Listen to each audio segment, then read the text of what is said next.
Hello friends, welcome to our channel. ఈరోజు మనం సరదాగా ఏవండి అన్న పిలుపు మీద ఒక చిన్న కథ చెప్పుకుందాం. ఆ రోజు ఆదివారం కావడం వల్ల కొంచెం ఆలస్యంగా నిద్రలేచాను. మొహం కడుక్కుని బయట నీళ్లు జల్లి ముగ్గు వేసి వంటగదికి వచ్చాను. టీ గిన్నెను చూస్తే ఇంట్లో వాళ్ళు టీ తాగారని అర్థమైంది. నేను కూడా స్ట్రాంగ్గా కాఫీ పెట్టుకుని తాగాను. మా ఆయన ఆదివారం రోజు అన్ని దినపత్రికలు, వాటి అనుబంధ పుస్తకాలు ముందేసుకు కూర్చున్నాడు. ఆ రోజు ఆ పేపర్లు చదవడంతో ఆయనకి వంట పని, ఇంటి పనితో నాకు సరిపోతుంది.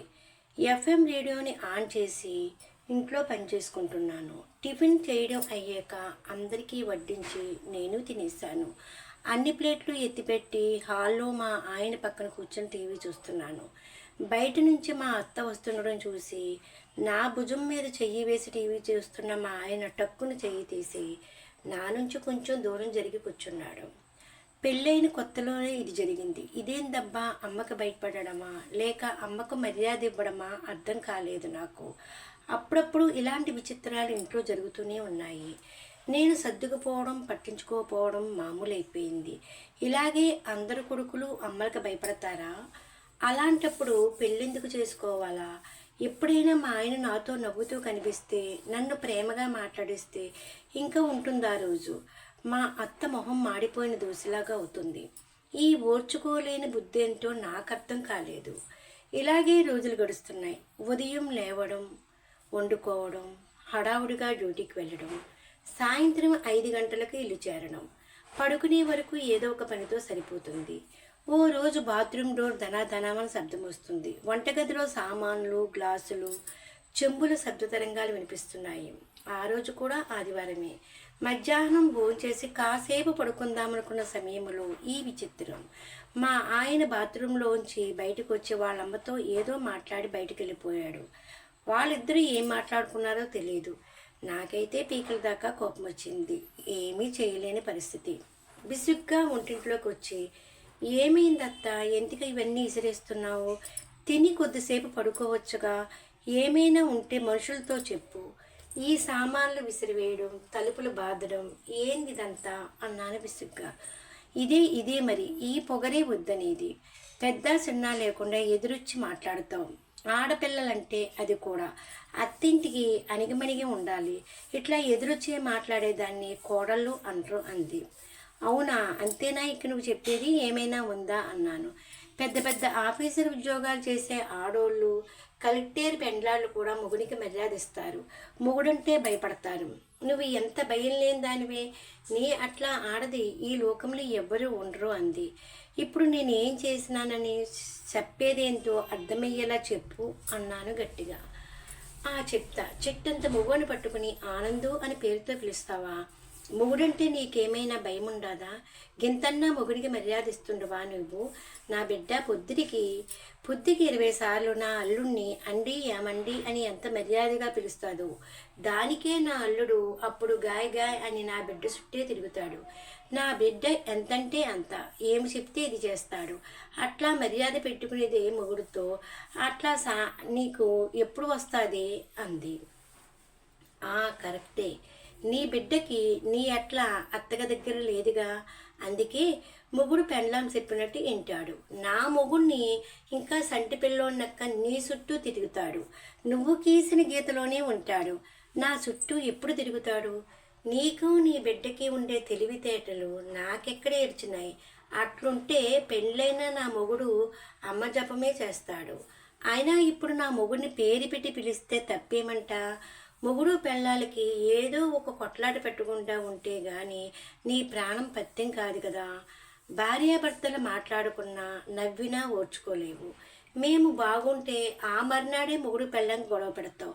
మమ్మల్ని అట్లా విడదీయాలా అని దినము ఏదో ఒకటి ఆలోచిస్తూ ఉంటావు. నీ కొడుక్కి పెళ్లి చేయకుండా ఉండవలసింది. జీవితాంతము నీ కండ్లెదురుగా ఉంటుండే అయినా నీ కొడుకుని అండి, ఏమండి అని మాట్లాడే తీరిక నాకెక్కడుంది? పొద్దున 9 గంటలకు డ్యూటీకి పోతే సాయంత్రం 5 గంటలకు ఇంటికి వస్తాను. ఏదో మొగుడు కదా అని చనువుతో పేరుతో పిలిచినందుకు దాన్ని పెద్ద భూతద్దంలో పెట్టి చూస్తున్నాం. అదేమన్నా తప్ప? 10 మంది మెప్పు కోసం కొడుక్కి పెండ్లి చేసి కోడల్ని టార్చర్ పెడుతున్నావు.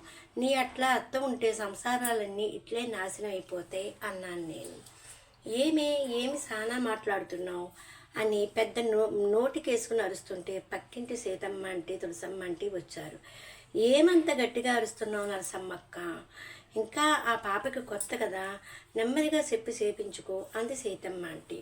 అది కాదు సీతమ్మ, ఇది నా కొడుక్కి గింతగాని మర్యాద ఇయ్యదు.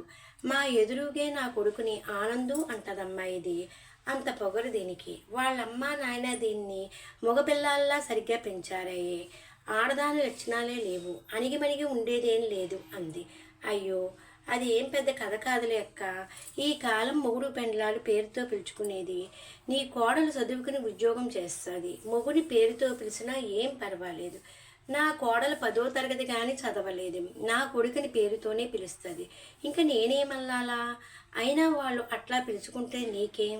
వాళ్ళ మొగుడు పెళ్ళాళ్ళు ఇష్టం. ఇట్లా చిన్న చిన్న విషయాలకి గొడవ పెట్టుకుని సంసారం బయటపెట్టి ఆ పాప పరువు ఇదేంటికి తీస్తావు?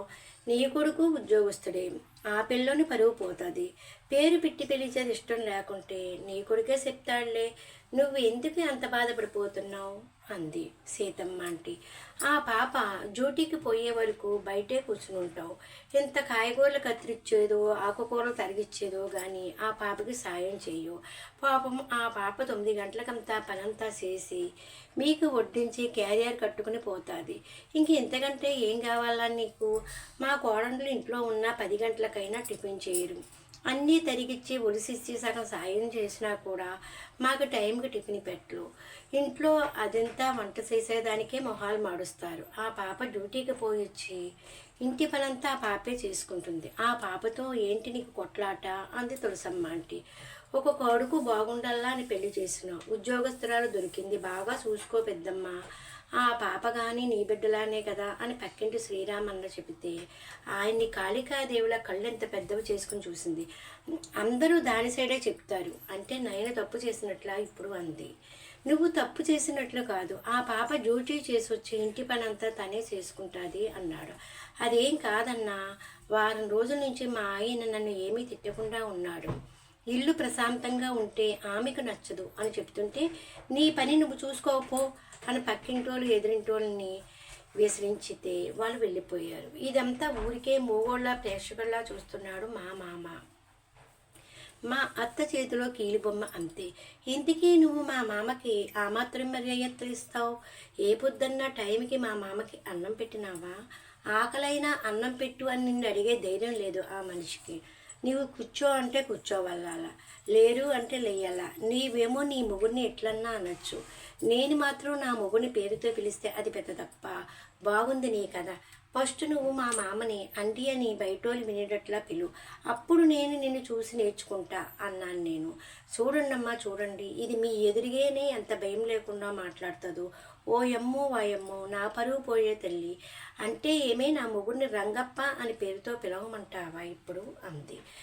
పిలిస్తే మాత్రం ఆయన ఏమంటాడు నిన్ను అన్నాను. అంతే దమ్ములు కొట్టుకుని ఇంటి ముందర నిలబడి గట్టిగా ఏడుస్తుంది. ఈమె నంది వాటికి ఎక్కువ, ఆస్కారం తక్కువ అన్నట్లు చేస్తుంది. ఈ డ్రామా చూసి విసుగొచ్చింది నాకు.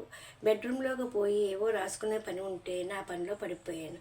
అంతలోనే మా ఆయన గొంతుకు వినిపించింది. వంటిట్లోకి వెళ్ళి టీ పెట్టుకు తెచ్చాను, నీకోసమే చేసుకొచ్చానని చెప్తే నేను బయట తాగొచ్చాను, నాకొద్దు అన్నాడు. ఇంట్లోకి రాకముందే గుమ్మల్లోనే ఏదో చెవిలో ఊదింది అత్త రాక్షసి. ఇక ఈయన అలకను భరించడం నా వల్ల కాదు బాబోయ్ అని అనుకున్నాను. ఈ ఇంట్లో ఒక్కొక్కరిది ఒక్కో ప్రవర్తన. ఆ రాత్రి అందరికీ అన్నం వడ్డించి నేను తిని పడుకున్నాను. మళ్ళీ పొద్దున మామూలే, వంట వార్పు డ్యూటీ. కాలేజీలో ఉన్నంతసేపు పిల్లలకు పాఠాలు చెబితేనే బాగుంటుంది. ఇంటికి రావాలంటే ఏదో తెలియని భయం, ఏ ఉపద్రవం ముంచుకొస్తుందోనని డ్యూటీ నుండి ఇంటికి వచ్చి రాత్రికి వంట చేస్తుంటే అన్నం చూసుకుని చెయ్యి, అంతంత వేస్ట్ చేస్తావు, ముసలోళ్ళు ఎంత తింటారు, ఒక పూట తింటే ఇంకో పూట తినరు అని మా ఆయన చెబుతున్నాడు. మొన్నే కదా కొంచెమే చేశానని తక్కువ వచ్చేటట్లు చేస్తే ఇంట్లో ఉండేవాళ్ళు ఏం తినాలి అని చెప్పినావు, అందుకే ఎక్కువ చేశాను. తక్కువ వస్తే ఓ గ్లాసు అన్నం పెట్టుకోమని చెప్పు మీ అమ్మకి అన్నాను. అంతే. ఆమెకి పని చెప్పొద్దు, ఆమెకి ఆరోగ్యం బాగోలేదు. ఏమి డ్యూటీ నుంచి వచ్చినాక ఏం పని ఉంటుంది, చేసుకోలేవా అంటూ గట్టిగానే అన్నాడు. ఈ తల్లి కొడుకుల ఓవరాక్షన్ చూడలేక తల తిరిగిపోతుంది నాకు. ఆమె ఒక శివగామి, ఈయనకు ఆమె మాట శాసనం. బిడ్డ ఇంటికి పోతే వాళ్ళు తిన్న తట్టలు చెంబులు గ్లాసులు అన్నీ మా అత్తే కడుగుతుంది. కూతురు ఒక్కరోజు కూడా పొద్దుటే లేచి నీళ్లు చిమ్మింది లేదు, మా అత్తే నీళ్లు చిమ్ముతుంది. పర్మనెంట్గా తెల్ల పెయింట్తో ఒక ముగ్గు వేసుకున్నారు, రోజు ముగ్గు వేసే అవసరం లేకుండా. ఇంట్లో నాకు పని చేస్తే మాత్రం ఎక్కడ అరిగిపోతుందో అన్నట్లు చేస్తాడు మా ఆయన. బిడ్డ ఇంట్లో పని చేసేటప్పుడు అనారోగ్యం ఎక్కడ పోతుందో ఏమికు. ఏందో ఈ వ్యత్యాసం, తరాలు మారినా ఈ అత్తల పెత్తనం తగ్గదు. ఈ మొగుళ్ళు ఈగో చావదు. ఎవరో భార్యను అర్థం చేసుకుని బాగా చూసుకునే మగ మహారాజులు వాళ్ళు నిజంగా గొప్పవాళ్లే. కోడల్ని బిడ్డలా చూసుకునే అమ్మలాంటి అత్తమ్మలు ఎవరున్నారు? ఇవన్నీ చెప్పుకోవడానికే పరిమితం. ఇవంతే మార్చలేని చరిత్రలు. సాయంత్రం డ్యూటీ నుంచి ఇంటికి వస్తూ పూలు పళ్ళు కాయగూరలు తెచ్చుకున్నాను. ఇంటికి వచ్చి లోపలికి చూస్తే ఆశ్చర్యంగా మా మేనత్త టీచర్ అత్త కనిపించింది. ఏమత్తా చెప్పా పెట్టకుండా ఇలా అన్నాను. ఏదో మీటింగ్ ఉంది, తొందరగా అయిపోతే నిన్ను మాట్లాడించి పోదామని వస్తుని అంది. కాళ్ళు చేతులు కడుక్కుని అత్తకు స్ట్రాంగ్గా కాఫీ పెట్టి తెచ్చాను. ఇప్పుడే మీ అత్త చేసిస్తే తాగాను అని చెప్పింది. పర్లేదు నాకు కంపెనీ అని ఇద్దరం కాఫీ తాగాం.